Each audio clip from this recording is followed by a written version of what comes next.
यहाँ अपने विचारों को अहंकार रहित और कषाय रहित करने का उपदेश देते हैं, क्योंकि जो भी तुम्हें मिला है, मिल रहा है अथवा मिलने वाला है, वह सब तुम्हारे अपने कर्मों का परिणाम है। और कर्मों का परिणाम समझकर अपने अंतर में अच्छी दशा प्राप्त करने पर न तो हर्ष का अनुभव करो और न प्रतिकूल दशा को प्राप्त करके अपने अंतर में शोक का, दुख का, पीड़ा का अनुभव करो। क्योंकि कर्म किसी और ने नहीं बांधे हैं, कर्म का बंधन भी तुमने स्वयं ही किया है। और ये नियम है कि दूसरे व्यक्ति की गलती के लिए उसे सजा देना आसान है, मगर खुद की गलती के लिए खुद को सजा देना बड़ा मुश्किल काम है। इस जगत में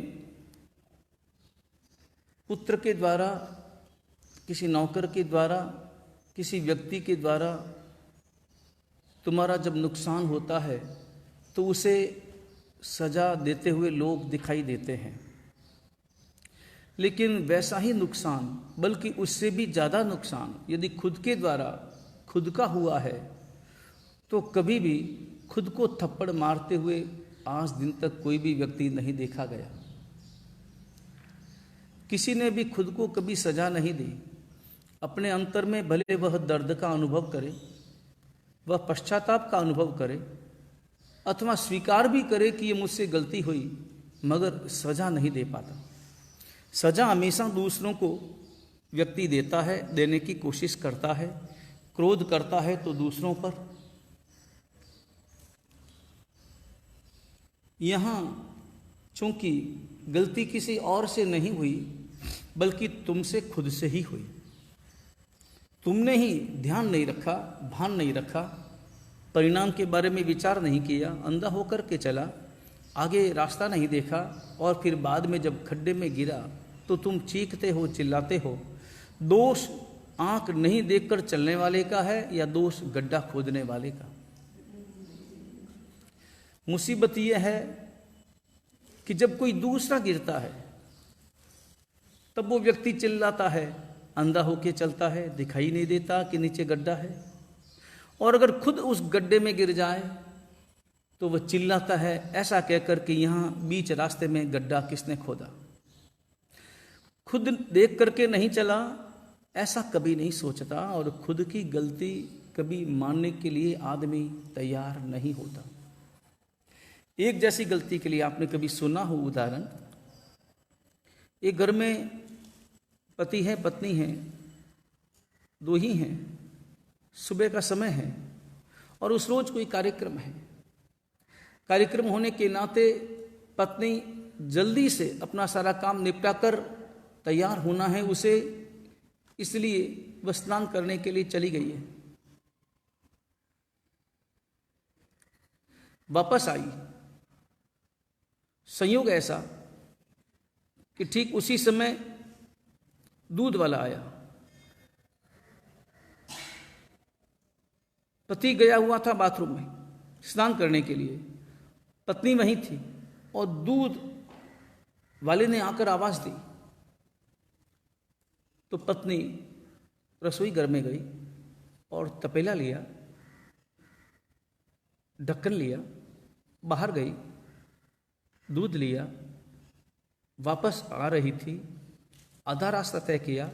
मकान पुराना था, पुराने मकान की जो व्यवस्था, बंधावट, प्रारंभ में एक छोटी सी पोल शालनुमा, आगे खुला चौक, खुले चौक के इस पार रसोई घर है, एक और कोई ओरा है और कोई शाल है, इस प्रकार बना हुआ मकान, बीच में खुला चौक, सूरज का प्रकाश सीधा आ रहा।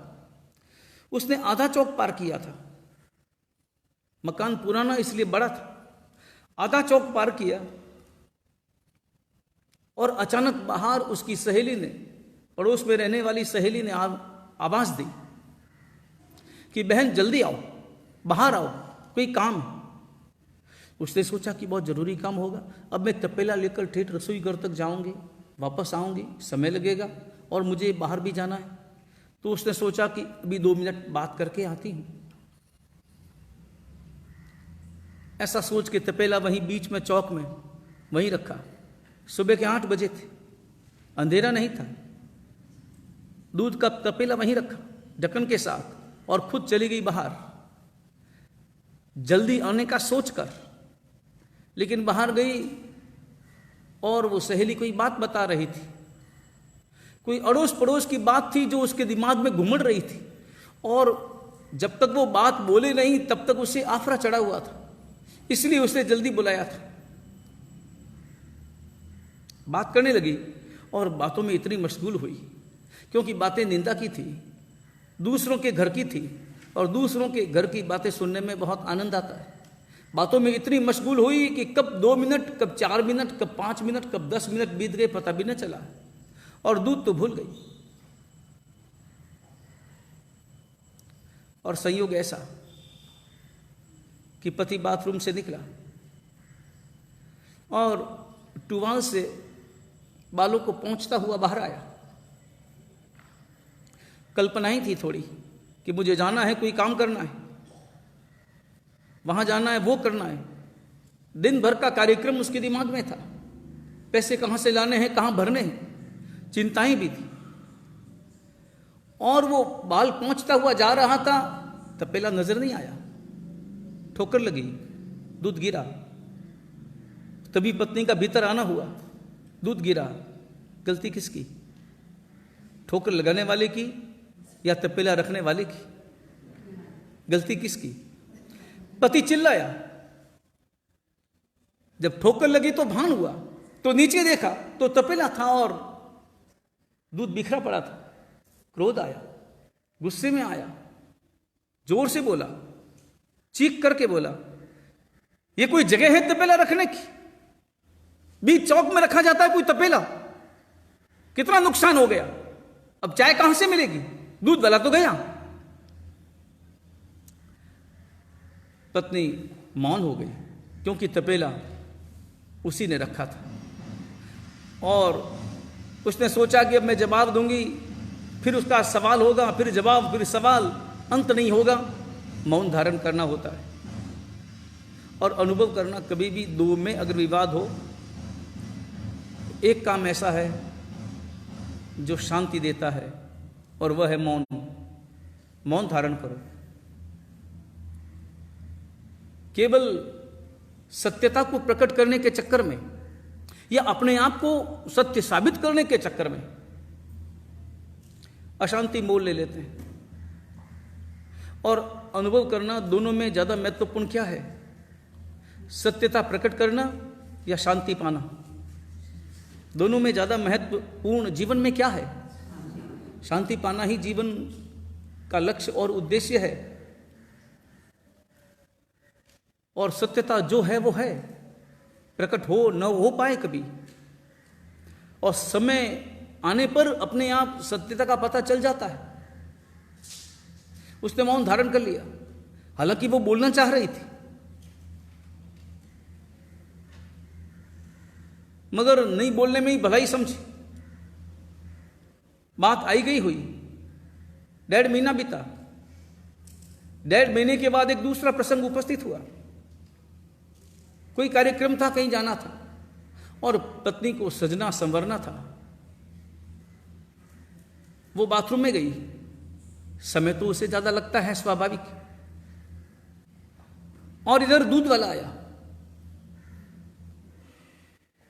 दूध वाले ने बार बार हॉर्न बजाया। पति का कमरा रोड के किनारे खुले चौक के पहले ही था। उसने सोचा कि क्या मामला, इतनी देर कैसे हुई? उसने आवाज लगाई तो उसने कहा कि आप ही ले लो। और पति गया, रसोई घर में गया, तपेला लेकर के चला, बड़बड़ाता हुआ चला। मन में आया, स्नान करने का ये भी कोई समय है? और समय का नियोजन व्यवस्थित करना चाहिए, अपना काम ठीक समय पर होना चाहिए। तुम्हें पता है कि दूध वाला आने वाला है और ठीक समय पर आता है, तो लेने के बाद भी जाना चाहिए था या पहले ही निपटाना चाहिए था? अब वो तपेला लेकर के गया, दूध लिया और चला जा रहा था रसोई घर की ओर। आधा चौक पार किया था कि फोन की घंटी बजी। और पुराना जमाना, मोबाइल नहीं आया था, लैंडलाइन फोन था, और उसमें घंटी का जो प्रकार, घंटी जैसी बजती उस आधार पर यह तय हो जाता कि यह फोन लोकल है या बाहर से आया है, एसटीडी कॉल है। और वो घंटी लंबी थी, घंटी बार बार 2 बार बजती, फिर चुप हो जाती, फिर 2 बार बजती, तो समझ जाता कि यह कॉल लोकल है, गांव का है। और गांव का फोन इतना महत्वपूर्ण नहीं होता, बाहर का फोन तो बड़ा महत्वपूर्ण है। और वो फोन की प्रतीक्षा में था, बहुत महत्वपूर्ण टेलीफोन उसके पास आने वाले थे, और उस फोन से ही उसे सूचना मिलने वाली थी कि कहां कौन कितना रुपया जमा करा रहा है,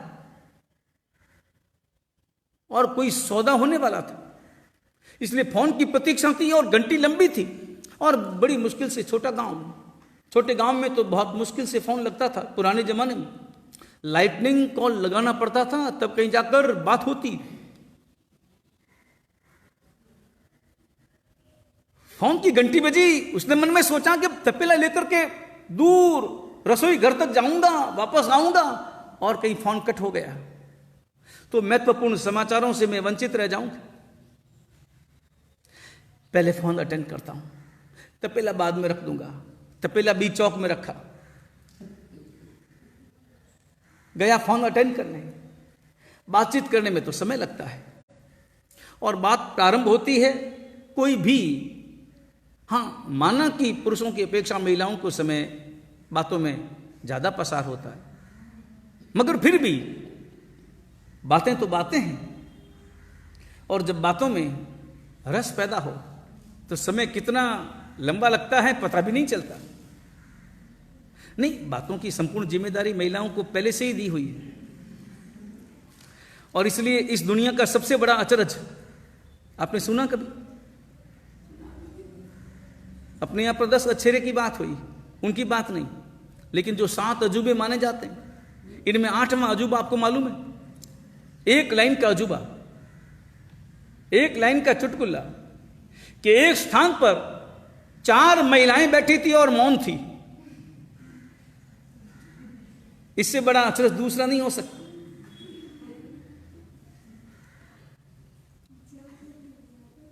फोन पे बातें शुरू हुई, थोड़ा समय लगा, और इतने में पत्नी बाथरूम से बाहर आई, और मन में कल्पनाएं थी कि आज बड़े फंक्शन में जाना है, बड़े लोगों का फंक्शन है, कौन सी ड्रेस पहनना, लाल वाली पहनना कि पीली वाली पहनना, और उसके साथ मैचिंग कैसे होगी, और उसके साथ साथ और जो अन्य पाउडर इत्यादि के जो प्रयोग होते हैं उनमें कौन सा लेना। जो भी सजने संवरने के जो वर्तमान के आधुनिक जो भी पदार्थ हैं उनका उपयोग कैसे क्या करना, वो लगाना, वैसा लगाना कि वैसा लगाना, बिंदियां भी गोल लगाने की, चौकोर लगाने की, और कौन सी आकार वाली लगानी, कौन से आभूषण धारण करना। और इन कल्पनाओं में वो आ रही थी।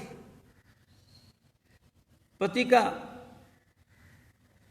टेलीफोन वार्तालाप पूरा हुआ, वो कमरे से बाहर आया, पत्नी आगे बढ़ी और सीधी विचार करती हुई कल्पनाओं में जा रही थी, और मैं वहां ऐसे जाऊंगी, ऐसे होगा, वहां ऐसा भोजन होगा, वहां ऐसे वार्तालाप होगा, कल्पनाओं में। और कल्पनाओं में जब व्यक्ति होता है तो पता नहीं चलता कि मैं वर्तमान में क्या कर रहा हूं। भविष्य की कल्पनाएं व्यक्ति को वर्तमान से दूर कर देती है।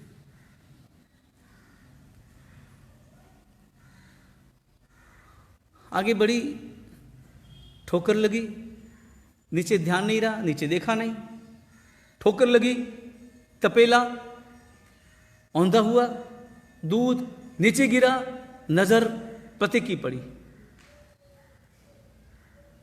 जब पति से ठोकर लगी थी तो गलती रखने वाले की थी, लेकिन अब ठोकर किससे लगी? पत्नी से लगी तो पति जोर से चिल्लाया, दिखाई नहीं देता इतना बड़ा तपेला, दिन के उजाले में, अंधेरा है, आंखों से नजर नहीं आता, आंखें बंद है, अंधी होके चलती हो, दिखाई नहीं देता, इतना बड़ा तपेला बीच में पड़ा और गिरा दिया।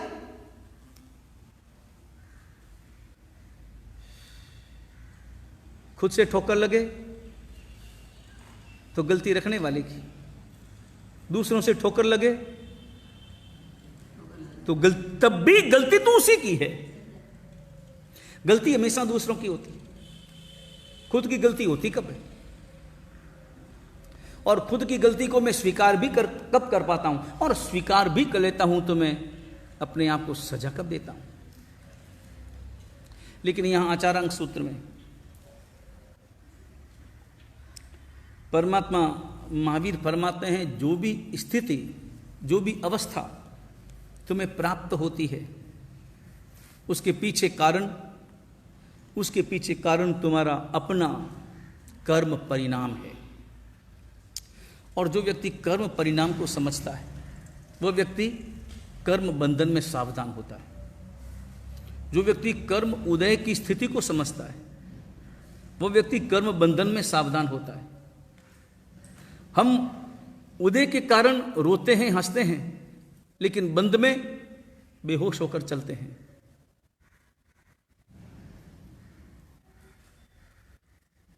उदय जब हो तो उदय के दो ही रूप हैं, या तो तुम्हें सुख मिलेगा या फिर तुम्हें दुख मिलेगा। उस वक्त में तुम बड़े जागरूक होकर हंसते अथवा रोते हो। सुख मिलता है तो हंसते हो और दुख मिलता है तो रोते हो। लेकिन बंधन के समय में मूर्छित होकर के चलते हो, बहुत बेहोशी में जीते हो। उस वक्त में भान नहीं रहता परिणाम का। उस वक्त में केवल और केवल तुम्हारी नजरों में वर्तमान रहता है।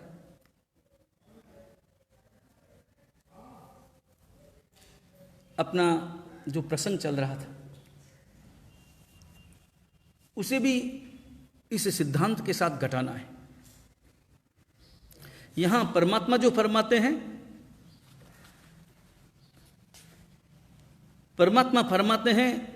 भूतेहिम जान परिलेह सातम समीय एयानुपस्सी, 76वां सूत्र है। तम जहा अंधत्तम बहिरत्तम मुकत्तम कानत्तम कुंटत्तम खुज्जत्तम वड़बत्तम सामत्तम सबलत्तम सह पमावदेणम अनेक रुवाओं जोनियों संदेती विरूव रूवे फासे पड़ी संवेदयति।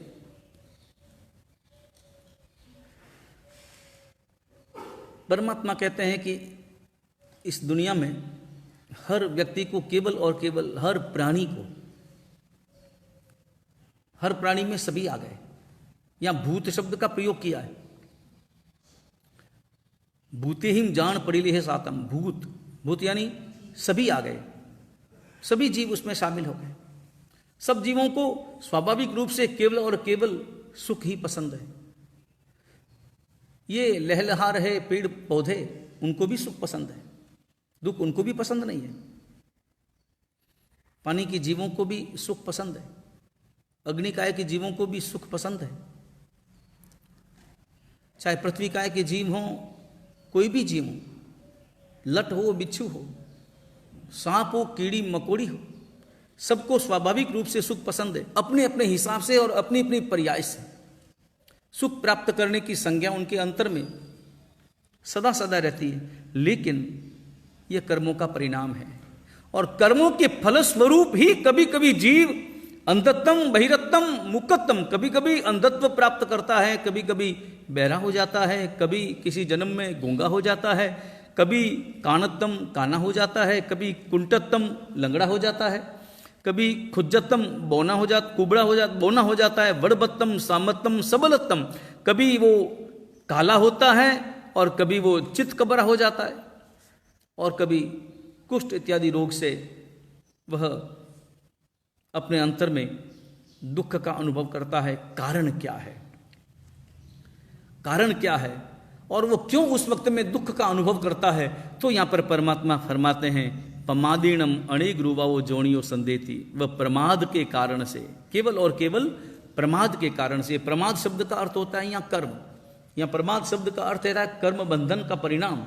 उसके कारण से कर्म बंधन के समय में वो सावधान नहीं रहता तो बंधन कर डालता है, और उसी के परिणाम स्वरूप इस प्रकार की स्थितियां अपने जीवन में प्राप्त करता है, और इसे नहीं समझने के कारण ही वह हताश हो जाता है। कर्म सिद्धांत को समझना जरूरी है। कर्म सिद्धांत साता देता है, कर्म सिद्धांत स्थिरता देता है, कर्म सिद्धांत तुम्हें सुख में भी और दुख में भी समता में रहने की सीख देता है। चाहे अपने वर्तमान के साथ में अपने अतीत की तुलना करो। एक बात तय है, किसी भी व्यक्ति के वर्तमान को देखकर उसे उसके अतीत की यथार्थ कल्पना की जा सकती है। और वर्तमान दो प्रकार का, एक पाना, एक करना।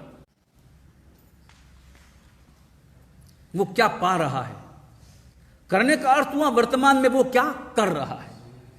पाना अतीत का परिणाम है, पाना अतीत का परिणाम है, और करना भविष्य का आधार।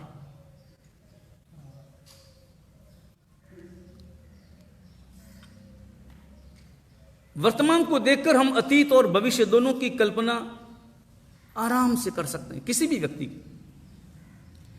व्यक्ति के वर्तमान को देखकर हम उसके अतीत की यथार्थ कल्पना कर सकते हैं। कल्पना यथार्थ, अनुमान नहीं।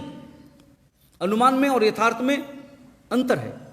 अनुमान कभी कभी सच्चा हो भी सकता है और कभी नहीं भी हो सकता है, लेकिन यथार्थ कल्पना कर सकते हैं जिसमें कोई संशय नहीं है।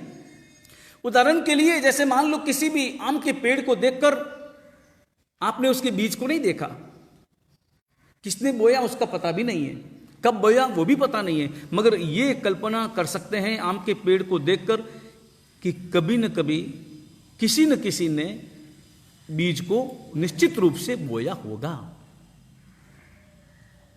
वर्तमान को देखकर अतीत की कल्पना।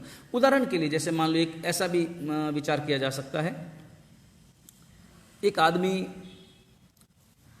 एक गांव से निकल रहा है, दूर सुदूर से आया है, गुजरात से आया है और राजस्थान के किसी एक शहर से निकल रहा है, सड़कों से निकल रहा है, परिचय नहीं है और पहली बार उस रोड से निकला है और उसने देखा है दाईं ओर, क्योंकि भीड़ भाड़ होने के कारण से गाड़ी बहुत स्लो चल रही है, और अचानक उसने देखा है दाईं ओर एक मंडप सजा है और उस मंडप में कुछ पुलिस वाले भी खड़े हैं, लोग भी खड़े हैं, बहुत से लोग हैं, और एक व्यक्ति को ऊंचे सिंहासन पर बिठाया गया है और लोग उसका बहुमान कर रहे हैं।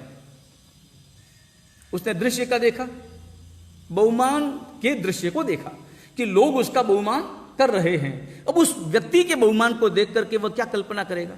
वह कल्पना करेगा कि इस व्यक्ति ने इसके पहले कोई न कोई अच्छा काम किया है, तभी बहुमान लोग कर रहे हैं। अच्छा काम किया कि नहीं किया उसे पता नहीं है, उसने देखा भी नहीं है, पूछा भी नहीं किसी से, मगर उसके वर्तमान को देखकर उसके अतीत की यथार्थ कल्पना कि जरूर इसने कोई अच्छा काम किया होगा तभी बहुमान हो रहा है। और वही व्यक्ति आगे बढ़ा हो और आगे जाकर के देखा हो रास्ते पर एक आदमी हो और उसके हाथों में हथकड़ियाँ लगी है, 4 पुलिस वाले पीछे हैं और उसे कोई पिटाई भी कर रहा है। उस आदमी को देखकर अब वही आदमी क्या विचार करता है कि जरूर इसने कोई न कोई चोरी डकैती कुछ भी कोई न कोई खराब काम किया है। उसके वर्तमान को देखकर उसके अतीत की यथार्थ कल्पना। हम किसी भी जीव के वर्तमान को देखकर उसके अतीत की कल्पना कर सकते हैं। कोई यशस्वी है तो केवल इतना मत समझना कि उसने यश का कार्य किया है इसलिए यश मिल रहा है, ऐसा नहीं है। यश के काम बहुत सारे लोग करते हैं मगर उन्हें यश नहीं मिलता, और नहीं करने पर भी यश मिल जाता है। तो इसका अर्थ है कि इसने निश्चित रूप से ऐसे नाम कर्म का बंध किया है, परिणाम स्वरूप यश नाम कर्म का बंध किया है, परिणाम स्वरूप उसके द्वारा ऐसे यश भरे कार्य का समापन हुआ और जिससे उसे यश मिला। किसी के यश को देखकर, किसी के अपयश को देखकर उसके अतीत का अनुमान लगाया जा सकता है कि उसने उस प्रकार के कर्मों का बंधन किया है, उसका परिणाम वर्तमान में मिल रहा है। तो ये जो सामंजस्य है कर्मों का, ये अगर समझ में आ जाए तो व्यक्ति पापों से बच जाता है, क्योंकि वो जानता है कि जो होना है वो होना है, उसे बदला नहीं जा सकता, मगर जो करना है उसे बदला जा सकता है। होना मेरे हाथ में नहीं है, करना मेरे हाथ में है, पाना मेरे हाथ में नहीं है। होना का अर्थ हुआ जो हो रहा है, जो उसके साथ घटित हो रहा है, जो उसे पैसा मिल रहा है, कि दुकान चल रही है कि नहीं चल रही है, वो जो भी। करना नया पुरुषार्थ, पुरुषार्थ उसके हाथ में है, क्योंकि वो जब ये विचार करेगा कि परिणाम पर अगर मेरी निगाहें हैं और परिणाम मुझे देखना है, तो वह उस आधार पर चलेगा। अगर उसे उत्तर दिशा में जाना है, दिल्ली जाना है, तो स्वाभाविक रूप से वह उत्तर दिशा की ओर जाने वाला रास्ता पकड़ेगा। अब जाना तो मद्रास है और रास्ता पकड़ता है उत्तर वाला, तो कहाँ से वह अपनी मंजिल को पाएगा? पाना चाहता है सुख, शांति पाना चाहता है, करता है पाप, तो कहाँ से उसे मंजिल मिलेगी? अगर उसे शांति चाहिए तो उसे पुण्य कर्म ही करने होंगे। लेकिन कभी कभी मन कमजोर हो जाता है, जानने पर भी मन कमजोर हो जाता है। और इसका अगर कोई उदाहरण देखना हो तो उस बाल मुनि का देखो। वो बाल मुनि जो रात के अंधेरे में, प्यासा बाल मुनि, और प्यास कितनी है इसका कोई मापदंड नहीं है, कोई थर्मामीटर नहीं है। किसी को कम प्यास भी ज्यादा सताती है, किसी को ज्यादा प्यास भी कम सताती है। यह व्यक्ति के सहन शक्ति पर निर्भर है, और न केवल सहन शक्ति पर निर्भर है बल्कि उसकी स्वयं की मानसिकता पर भी निर्भर है।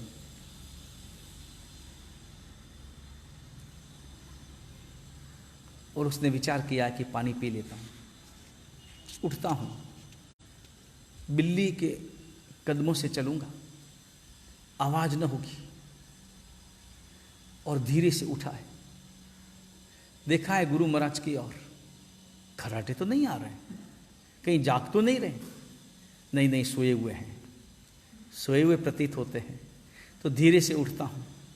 हल्का उजाला था चंद्रमा का, और चंद्रमा की रोशनी में चूंकि आंखें अभ्यस्त हो चुकी थी, इसलिए स्पष्ट सारा नजारा नजर आ रहा था।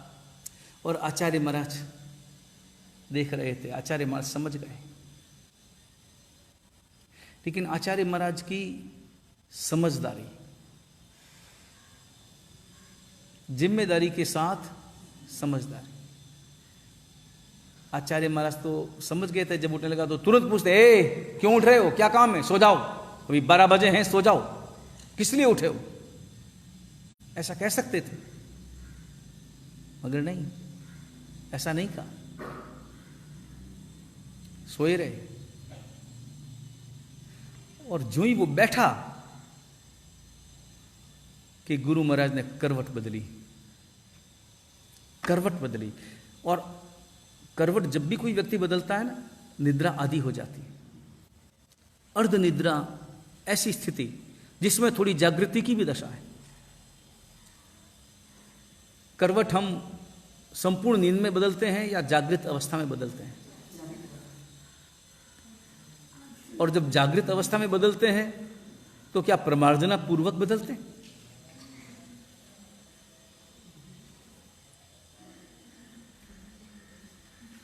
नहीं, लिखा क्या है राय संथारे के पाठ में? क्या लिखा है? अंतरम तु पमज्जय भूमिम। अंतरम तु पमज्जय भूमिम का अर्थ क्या है? उवटंते काय पड़ी लिया। रजोहरण इसलिए पास में है क्योंकि करवट बदलते समय संथारे का हिस्सा बदलेगा, और जब संथारे का हिस्सा बदलेगा तो वहां कोई चलती हुई कीड़ी मकोड़ा, कोई भी जीव जंतु आ सकता है।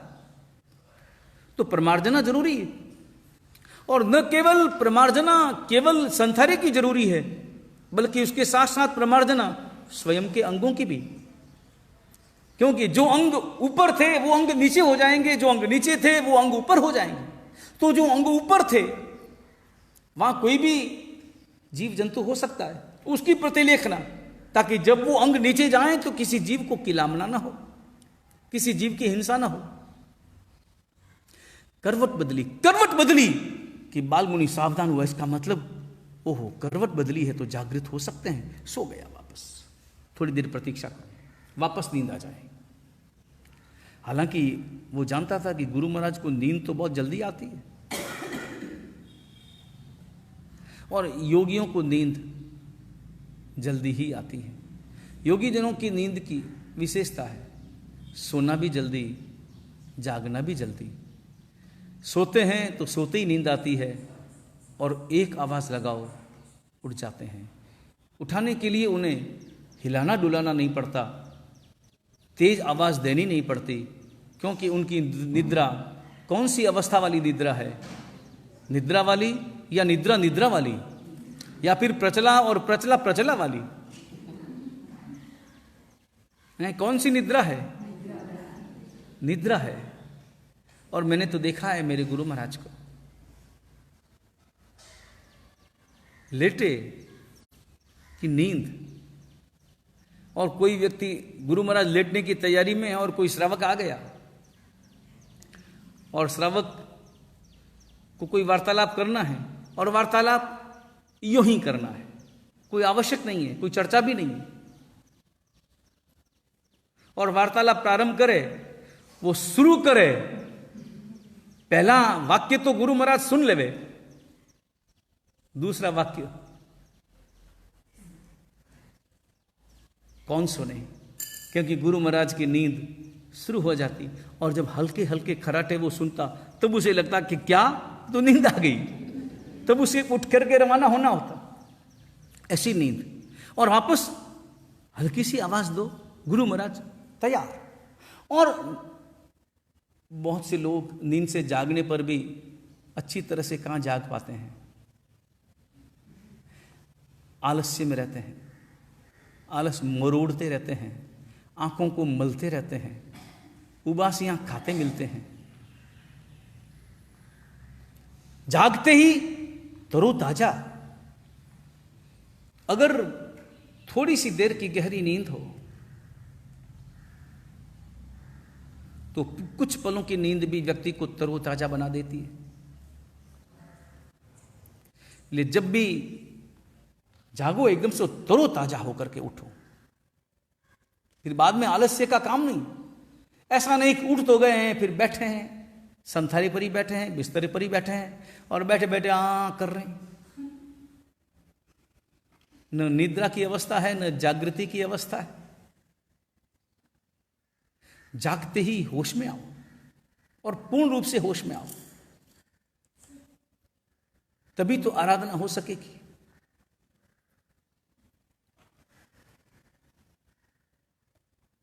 पंद्रह मिनट का फिर इंतजार किया,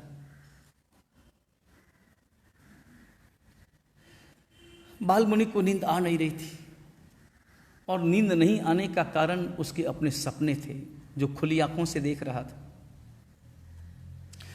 और उसके हृदय की आकांक्षा थी। आकांक्षाएं व्यक्ति को सोने नहीं देती। कभी कभी अनुभव करना, ज्यादा सुख मिल जाए ना तो भी व्यक्ति की नींद गायब हो जाती, और ज्यादा दुख मिल जाए तब भी नींद गायब हो जाती। नींद के लिए मानस की स्थिरता चाहिए, नींद के लिए मस्तिष्क का ठहरापन जरूरी है। लेकिन जब सुख में अथवा दुख में व्यक्ति का दिमाग उलझता है तो उलझा हुआ दिमाग व्यक्ति को सोने नहीं देता। और गुरु महाराज जागृत अवस्था में थे, उनकी जागने की स्थिति अलग थी, कारण दूसरा था। उनका कारण कोई मानसिक आकांक्षाओं वाला नहीं था, लेकिन उनके मन में था कि आज मुझे अपनी जिम्मेदारी निभानी, और जिम्मेदारी निभाने में मुझे बहुत सावधानी के साथ, मुझे किसी की गलती को नहीं देखना है, और मुझे किसी की गलती को पकड़ने का भी कोई मेरा मन नहीं है। मेरा मन है कोई गलती न करे, और कोई गलती करे तो मैं उसे पहले चरण में ही उसे रोकने का प्रयास करूं, और इस ढंग से रोकूं कि उसके हृदय में हीन भावना भी न आ पाए। इस दुनिया में कोई दूसरा व्यक्ति जब हमारी गलती जानता है तब हमारे अंतर में जो दुख पैदा होता है, एक मानसिक परिणाम, हीन भाव, उसके सामने नजर नहीं मिला पाते। जब मालूम पड़ जाए और ऊपर से जब वो मुझे बोलना शुरू कर दे कि मैंने तेरी गलती को जान लिया, तब तो और मुश्किल हो जाती। इसलिए जीवन में एक संकल्प करना, कभी भी नंबर 1 किसी की गलती को जानने का प्रयास मत करना। नंबर 2, गलती मालूम पड़ जाए तो कभी भूल करके भी उस व्यक्ति को मत जताना। और नंबर 3, कभी इस प्रकार की दशा हो, उस व्यक्ति को कहना भी पड़े तो उसे कहना, लेकिन दूसरों को कहने की भूल कभी मत करना। 3 चरण। और दूसरों की गलती दूसरों के सामने कहने के परिणाम स्वरूप ही विवाद है, समस्याएं हैं, टकराव है, विखवाद है, इसी के कारण विसंवाद है, और इसी के कारण फिर अलगाव पैदा होता है, दूरियां बढ़ती हैं, कषाय बढ़ता है। फिर उसका प्रयास रहेगा कि जिसने मेरी गलती के बारे में प्रचार किया है, अब वो ये चाहेगा कि मैं उसकी गलती को पकड़ूं और फिर प्रचार करूं। और कौन व्यक्ति ऐसा होगा जिस व्यक्ति के जीवन में कोई ना कोई छोटी सी अथवा बड़ी कोई गलती ना हुई हो, जाने अनजाने। आचार्य भगवंत आधे घंटे के बाद बाल मुनि ने सोचा है, अब तो निश्चित नींद आ गई होगी।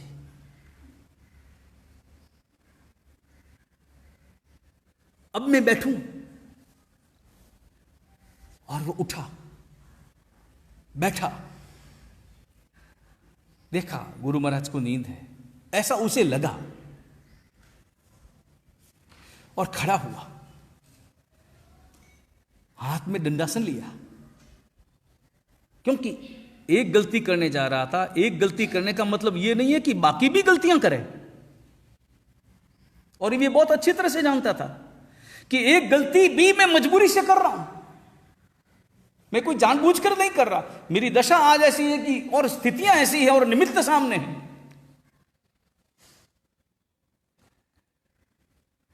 धीरे से उठा, रजोरण अपने हाथ में लिया। हालांकि रजोरण हाथ में लेते समय उसका मन थोड़ा सा थड़का कि मैं इस रजोहरण की जो मर्यादा है उसकी रक्षा में आज भंग कर रहा हूं, दोष लगा रहा हूं। फिर मन में विवाद शुरू हुआ, पल भर के लिए मानसिक विवाद, अच्छा मन बुरा मन। अच्छे मन ने कहा रजोरन हाथ में क्या करने जा रहे हैं, और बुरे मन ने कहा आज ही तो पीना है, कौन सा रोज पीना है। और माना की गलती है, माना कि कपड़े में दाग लगा, साबुन तैयार है, धो देना, प्रायश्चित कर लेना। और दंडासन हाथ में लिया, संतार से खड़ा होकर कदम बढ़ाने को ही था। चेहरा उस दिशा में था जिस दिशा में मटका था, पानी था, लोटा था। और आचार्य महाराज ने दोबारा करवट बदली, वो जाग रहे थे। सोचा कि अब तो समझ ही गया होगा, संभल गया होगा। तुरंत लेटा, एक सेकंड नहीं लगाई कि कहीं ऐसा नहीं हो कि गुरु महाराज की आंखें खुल जाए। अभी केवल करवट बदली है, जागृत अवस्था है, लेकिन आंखें नहीं खुली। और नजर नहीं आने चाहिए कि मैं खड़ा हो गया हूं, वापस लेट गया। और उसके मन में आया, हमेशा चोर की दाढ़ी में तिनका होता है, चोर की दाढ़ी में तिनका। ये कहावत सुनी है ना? इस कहावत के पीछे की कहानी पता है कि नहीं? नहीं पता। चोर की दाढ़ी में तिनका क्या है, कहानी नहीं पता। अकबर बीरबल की कहानी है। एक चोर ने चोरी की, 10 आदमी पकड़े गए। 10 आदमियों में से कोई चोर था।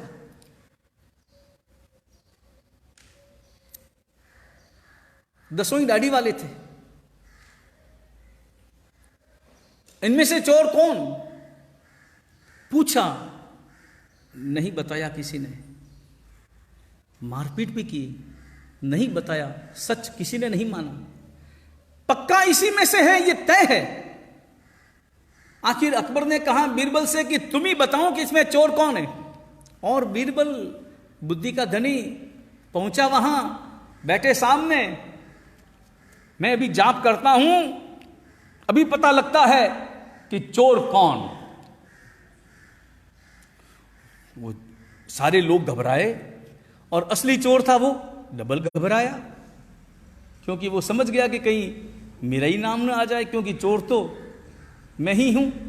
और बीरबल ने मंत्र जाप करने के बाद में कहा, बस अभी 1 मिनट की देरी है, मेरे मंत्र जाप का असर होने वाला है। मैं जो ही स्वाहा बोलूंगा, त्यों ही एक तिनका आकाश में से उतरकर उसकी दाढ़ी में घुस जाएगा, जो चोर होगा। बस 2 मिनट की देरी है। चोर ने समझा ये तिनका आ गया, पकड़ा जाऊंगा। जो चोर नहीं थे उसने सोचा कि हम तो चोर हैं नहीं, तो हमारी दाढ़ी में तिनका आने वाला नहीं। लेकिन जो चोर था उसके मन में भय लगा कि तिनका आ गया तो क्या होगा, तो क्या करना। तो बोले मुझे सावधान रहना, मुझे हरगिज किसी भी रूप में स्वीकार नहीं करना है। तो क्या करना? बोले कि तिनका आएगा ना, आएगा आएगा, आते ही मैं खींच लूंगा। तिनका नहीं मालूम कैसे पड़ेगा, ये एक एक चेक करेगा दाढ़ी, ये एक एक चेक। मेरा नंबर तो बीच में है, मैं कोई किनारे पर नहीं बैठा हूं। और वो चेक करेगा, चेक करते कर वो चेक करेगा, मैं तो ऐसे कर दूंगा, खड़ाक से नीचे दाढ़ी में से निकाल दूंगा तिनका, फिर कहां पता लगेगा। लेकिन बीरबल की आंखें बड़ी तेज थी। स्वाहा बोला, अब तिनका आया कि नहीं आया पता नहीं, मगर चोर ने देखा कि तिनका आया। अब तिनके में वजन भी तो नहीं होता है ना, तो दाढ़ी में छिप जाए आ जाए पता भी नहीं चलता कि आया कि नहीं आया। तो जल्दी से उस चोर ने आंखें बचाकर खट से हाथ डाला नीचे ऊपर और खींचने की कोशिश की। तिनका तो हाथ में नहीं आया, मगर हाथ ऊपर गया। और हाथ ऊपर किसका गया? जो चोर था। जो चोर नहीं थे उनका हाथ ऊपर गया ही नहीं, क्योंकि उन्हें पता है कि तिनका हमारी दाढ़ी में आने वाला नहीं।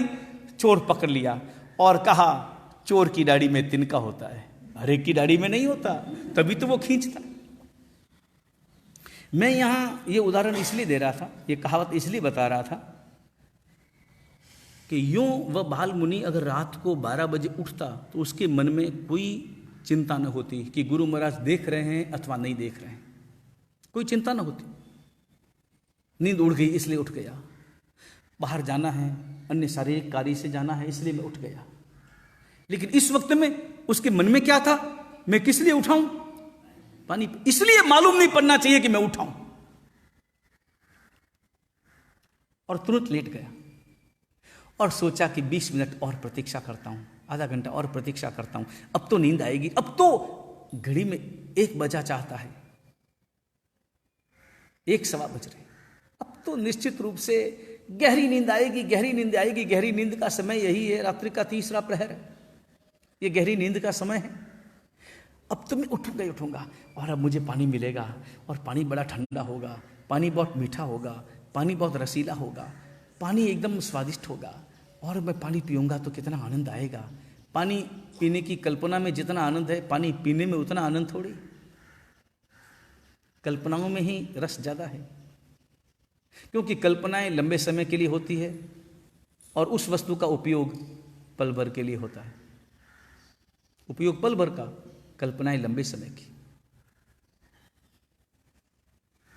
और आधा घंटा बीता, और बालमुनि उठे। अब आचार्य महाराज क्या करें, 2 बार तो करवट बदल दी, अब कितनी बार करवट बदले। तो आचार्य महाराज आगे क्या करते हैं वो सब अपन कल की वाचना में बताएंगे, और एक उदाहरण भी प्रारंभ करना है।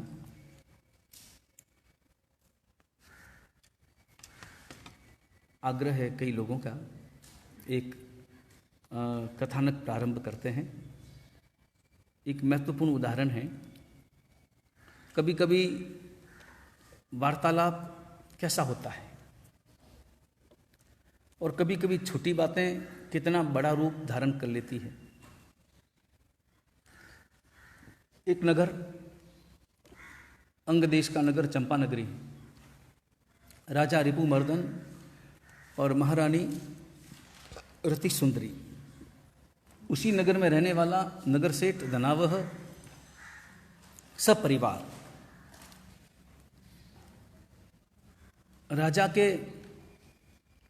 राजा की पुत्री का नाम सुर सुंदरी और सेठ धनावह के पुत्र का नाम अमर कुमार। हम उम्र एक ही पाठशाला में पढ़ते, एक ही गुरुकुल में अभ्यास करते, संस्कारी और तत्व को समझने वाले। सुर सुंदरी साध्वी जी भगवंतों की व्यावच्छ करने वाली और उनके पास में जाकर बोध प्राप्त करने वाली, और अपने सम्यक दर्शन को प्राप्त करने वाली भी, निर्मल करने वाली भी, पुष्ट करने वाली भी। और ऐसी ही मानसिक दशा अमर कुमार की भी। दोनों तेज, पढ़ने में तेज। अमर कुमार थोड़ा ज्यादा तेज, थोड़ा चंचल भी, उम्र का असर भी। उम्र होगी उस समय में 15 वर्ष की, 17 वर्ष की। कुमार अवस्था। गुरुकुल ऐसा जिसमें बालिकाएं एक और बालक सारे एक और पढ़ाने वाले सारा अभ्यास कराते, सारे विषयों का भी, अन्य विद्याओं का भी, जो उस जमाने में चलती थी। संस्कृत का भी अभ्यास चलता था, तत्व का भी अभ्यास चलता था, भाषाओं का भी अभ्यास चलता था, और जीवन के लिए उपयोगी जो जरूरी बातें, उन सब का अभ्यास वहां लगातार चलता था। और एक रोज की घटना, बस वो घटना उनके जीवन की नींव बन गई।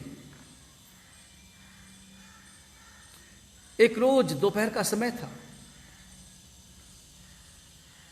भोजन का विश्राम था, छुट्टी का समय, खेलने कूदने का समय। अमर कुमार अपने दोस्तों के साथ घूम रहा था और घूमते घूमते बगीचे में पहुंचा। सुहाना बगीचा।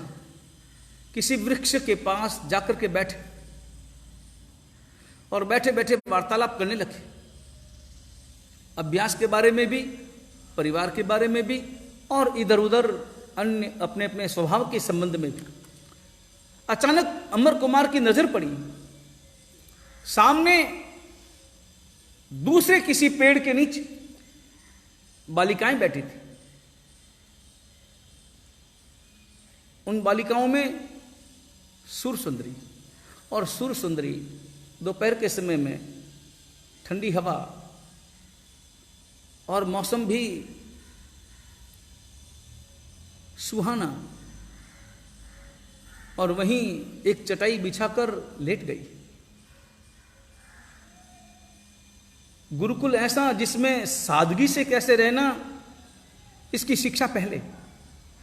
वहां राजकुमारी हुआ तो क्या और नगर सेठ का पुत्र हुआ तो क्या, सामान्य किसी गरीब घर से आया हुआ तो क्या और किसी अमीर के घर से आया हुआ छात्र हुआ तो क्या, एक समान शिक्षा, एक समान व्यवहार। और लेटी हुई सुर सुंदरी नींद में, और इधर पहुंचे वहां पर अमर कुमार। एक ही पाठशाला में पढ़ने के कारण, एक ही गुरुकुल में साथ साथ रहने के कारण परिचय भी, संवाद भी, स्वाभाविक रूप से। और कारण भी, कारण ये था कि हमेशा कभी उस पूरे गुरुकुल में प्रथम अमर कुमार आता था, सेकंड सुरसुंदरी आती थी, तो कभी प्रथम सुरसुंदरी आती थी और सेकंड अमर कुमार आता था। पढ़ाई के क्षेत्र में दोनों का ही नाम था और हर बच्चे की जबान पर ये दोनों नाम गूंजते थे पढ़ाई के वातावरण में। और एक दूसरे के साथ वार्तालाप भी वे स्वाभाविक रूप से करते थे, निश्चल भाव से, निष्कपट भाव से। मैत्री संबंध था। और अमर कुमार ने देखा कि अरे सुरसुंदरी सोई हुई, और निद्रा में सुरसुंदरी के चेहरे का भोलापन, उसके सौंदर्य के साथ में उसका सहज स्वभाव जैसे प्रकट हो रहा था। और अमर कुमार ने देखा, चलो सोई हुई है, रहने दो, बाद में वार्तालाप करेंगे। कोई प्रश्न पूछने के लिए उसके हृदय में भाव प्रकट हुआ था और सोचा था कि बात कर ले, मगर सोई हुई है। वो रवाना होने ही वाला था कि अचानक सुरसुंदरी के आंचल पर नजर पड़ी, उसके वस्त्र खंड पर नजर पड़ी, और देखा उसने वो बाईं करवट सोई हुई सुरसुंदरी, और उसके ऊपर ओढ़ा हुआ जो वस्त्र, उस वस्त्र खंड का किनारा, वो किनारा बाईं हाथ के आगे स्पष्ट नजर आ रहा, और ऐसा लग रहा कोई पोटली है। अमर कुमार ने देखा, पोटली को देखा, अरे ये सुरसुंदरी क्या बांध के लाई है इसमें। और बच्चे थे, बच्चों की मित्रता अपनी अलग होती है।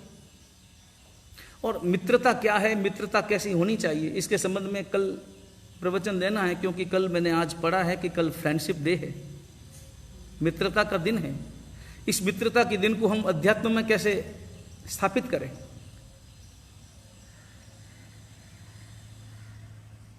दोस्ती थी, मित्रता थी,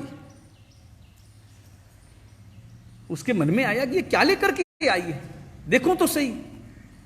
और बच्चों में तो ऐसा सहज भाव होता ही है, एक दूसरे का बस्ता खोलना, एक दूसरे का टिफिन बॉक्स खोलना, एक दूसरे के टिफिन बॉक्स से ले लेना, और ये सहज विनोद, सहज स्वभाव, चपल स्वभाव, चंचलता, इसमें कोई आक्रोश नहीं और इसमें कोई अन्य दुर्भाव भी नहीं। उसने धीरे से, सुरसुंदरी जग न पाए इस ढंग से उस पोटली को खोला, गांठ को खोला। गांठ को खोला तो भीतर में 7 कौड़ियां थी। कौड़ी उस जमाने में पैसों के रूप में चलती थी, जैसे वर्तमान में पैसे चलते हैं, 10 पैसा, 20 पैसा, 50 पैसा, 25 पैसा, ऐसे ही कौड़ी एक मुद्रा के रूप में चलती थी। कौड़ी की एक मुद्रा थी। कौड़ियां, राजकुमारी होकर कौड़ियां बांधी, सोने की मोहरें बांधती तो मालूम पड़ता, हीरे जवाहरात की पोटली बांधती तो मालूम पड़ता, कौड़ियां बांधी। मगर एक बात, बच्चों की अपनी मानसिकता होती है। बच्चों को जो पसंद हो वो हीरों से भी बढ़कर है, और अगर पसंद न हो तो वह हीरा भी उसके लिए कांच का टुकड़ा है। और बच्चों की कभी स्थितियां देखी हो, कोई नदी का किनारा हो, बरसात का मौसम हो, मिट्टी गीली हो, बच्चे खेलने पहुंचे हों, तो वहां जाकर क्या करते हैं, घर बनाते हैं, घर बनाते हैं, पूरा घर बनाते हैं, रसोई घर के साथ साथ। ये मेरा ड्राइंग रूम है, ये मेरी कुर्सी है, यहां बैठ के मैं पढ़ूंगा, यहां बैठ के भोजन करूंगा, यहां मेरे पापा रहेंगे, यहां मेरी मम्मी रहेगी, यहां रसोई बनेगी, यह घर, सब कुछ बनाते हैं। मिट्टी का घरौंदा है, कुछ भी नहीं है, मगर फिर भी उन्हें वो घर बहुत अच्छा लगे। और कभी अनुभव करना, कोई दूसरा व्यक्ति आए, ये घर तुम्हारा, काहे का घर, और अगर उसे तोड़ने की कोशिश करे, बच्चा राजी होगा कि नाराज होगा। बहुत दुख का अनुभव करेगा, मेरा घर तुमने तोड़ दिया। उनकी अपनी आसक्ति, बच्चों का अपना सहज स्वभाव। कोड़ियां भी उसके लिए हीरों से बढ़कर थी। कोड़ियां देखी और अमर कुमार के मन का थोड़ा सा भाव बदला और विचार आए क्या करना, क्या किया वो सब कल। वीतराग परमात्मा की आज्ञा विरुद्ध कुछ भी कहा गया हो, मिच्छामि दुक्कड़म। उपवास वाले हाथ जोड़ें।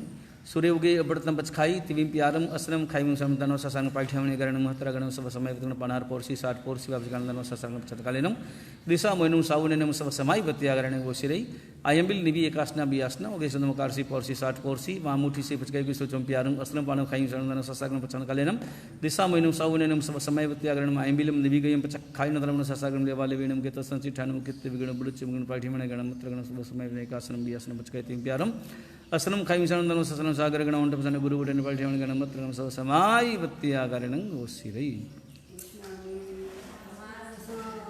मंगल पाठ। मंगल पाठ।